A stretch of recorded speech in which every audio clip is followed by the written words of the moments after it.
72मध्ये हिंदू हृदय सम्राट बाळासाहेब ठाकरेंनी या किल्ल्याचा बंदी हुकूम तोडला आणि हिंदूंना दर्शनासाठी वाट मोकळी करून दिली।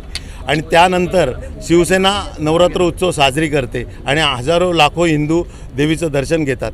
परंतु 83-84 सालानंतर मुस्लिम समाज नमाज पढ़तो म्हणून एक कारण देत की त्यांना व्यत्यय येऊ नये म्हणून आमचं हिंदूंचं मंदिर, देवीचं मंदिर हे बंद केलं जातं। घंटांना कपडा गुंडाळून घंटा वाजवू नये म्हणून ते प्रतिबंध केलं जातं। अनेक फौजफाटा त्या मंदिराभोवती लावला जातो।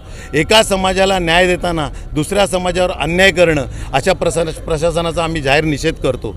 आज जे एकनाथ शिंदे या दिघे साहेबांनंतर या आंदोलनाचं नेतृत्व करत होते ते मुख्यमंत्री झाले, उपमुख्यमंत्री झाले, पालकमंत्री झाले, नगरविकास मंत्री झाले, परंतु त्यांनी हिंदूंना न्याय मिळवून दिला नाही।